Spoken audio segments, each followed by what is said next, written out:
So picture this. You're a student lying in your bed, minding your own business. Then you hear a crashing sound and a gang burst into your accommodation. One of them wearing a devil mask with a machete, another one with a baseball bat, terrifying you completely along with the other residents of your house. Then the intruders realise they're in the wrong place. They effectively apologise and make a run for it. That's life in Ireland for students now, these days. Is this a real story or am I just making this up? Oh, it's very much a real story. Let's get into it and see who the culprits are. Which may come as no surprise to some people. Here we have Adeniyi Oluwadimalare. Yes, it's a bit of a mouthful, I know. Devil masked man with machete led gang raid on student house. Court hears. Why would you do that to a bunch of students? Unless, of course, you thought you were in another house and you were looking for drugs and money. It was revealed that terrified students were awoken in the middle of the night as raiders, including one armed with a baseball bat, broke in and smashed through doors. Woo! As if life as a student isn't stressful enough, you know? Having to do all those exams, racking up tens of thousands of debt, drinking yourself silly, and then leaving university with little job prospects. As if that wasn't bad enough, you have the devil mask thug coming at you with a machete in the middle of the night. Devil mask raid led by a botched raid of an Athlone student house, mistakenly ransacked in a bid to steal drugs and cash, a court has heard. During the hearing at Mullingar Circuit Criminal Court, it was revealed terrified students were woke in the middle of the night as their house was smashed up. The gang of four fled minutes later as the main protagonist, a lovely gentleman, probably an engineer or a surgeon, Quentin Nkube, aged 23, who was armed with a 2-foot blade, shouted, "Oh my gosh, we're in the wrong house. Hey, we're in the wrong house. We'd better get out of here fast," said Quentin Nkube. No doubt he was a Dublin man. Judge Keenan Johnson adjourned sentencing until July. Nkube, of no fixed address, there's another one of these no fixed aboders. No fixed address. And Adeniyi Oluwadimalare, aged 20, of Church Hills Road, Coosan, Athlone, County Westmeath, a Westmeath man. Both pleaded guilty to aggravated burglary after a student house was ransacked. But they weren't alone. They weren't working alone. They roped in an accomplice, Michael Pałtowska of Auburn Heights, Athlone, another Athlone man in inverted commas, pleaded guilty to a less serious burglary charge. His 27-year-old sister, she even got roped in. Katarzyna Pałtowska, a mother of two of the same address, admitted the connected charge for interfering in an investigation. So 4 lovely people involved in this botched raid on student accommodation. Garda Conor Murphy told the court 3 students in the house at 2 a.m. heard banging at the back door and the kitchen area. I'm sorry, this isn't funny, but it's just I'm trying to put myself into their position. It's ludicrous. Ludicrous. One of them was in his room upstairs and he heard screaming and more banging. A man wearing a devil mask, as if these thugs need to be any more menacing. Carrying a 2-foot blade and a baseball bat. That's not enough. They had to put a devil mask on. A man revealed to be Nkube wielded a machete, and the other man, clad in a balaclava, kicked in his door with a baseball bat. The student's phone was stolen. A second resident whose girlfriend was in bed. Imagine you're in bed with your girlfriend, 2 o'clock in the morning. Maybe they were asleep, maybe they were doing other things, and all of a sudden the devil breaks in with a machete, and another thug with a balaclava screaming up the hall with a baseball bat. That would bring you round pretty quick. A second resident tried to get dressed. Oh, he must have been in his birthday suit. Even worse, you're stalkers and these thugs are in your house. Talk about feeling vulnerable. Tried to get dressed and dial 999 when the machete, 24 to 26 inches of life, came through the door. Have you ever seen that film, The Shining, with Jack Nicholson? You know, Shelley Duvall's barricaded in the bathroom and Sam, he's smashing the door open with the axe, and the axe comes in, and he comes in, here's Johnny.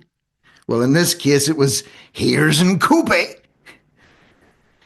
The hole was opened up by kicking, and his room was searched. He told the guards, I was in fear for my life. Well, I believe that. I know I would have been. The court heard another resident hid with a duvet over his head. Here's a tip for anyone that's getting raided. Putting a duvet over your head won't help if you're being attacked by the devil with a machete. Okay, just a little safety survival tip. Free. That one's on me, folks. Don't hide under the duvet. They're going to see the big lump, the big lump. Probably pull off the duvet and then set upon you. Judge Johnson noted there was extensive damage to the house. Mikkel Patowska, a Polish-born former hotel worker, stayed downstairs. His sister waited in the car as she was the driver. She was the mother of two, driver of the devil and his buddy. Neighbours saw the three burglars leaving and filmed them on phone, but were threatened. Poor old neighbours even tried to get involved, and they were threatened by the devil crew. Gardaí also obtained hours of CCTV footage from 35 locations in the area. A wallet was taken, doesn't say who the wallet belonged to. The knife with a serrated edge was located under Katarzyna Pawłowski's bed when her home was searched by the guards 2 days later. Under the bed. Keep that big old blade under the bed, just in case. Shop worker Oluwada Milari was cooperative. That's nice. And apologetic. He told the guards that Nkubi and Pawłowska asked him to get involved, and he felt he couldn't refuse. It's like The Godfather, I'm going to make him an offer he can't refuse. Only this isn't The Godfather. This is Athlone. He admitted he had the bat and balaclava. Gardaí learned they went to the house intending to steal cannabis and money.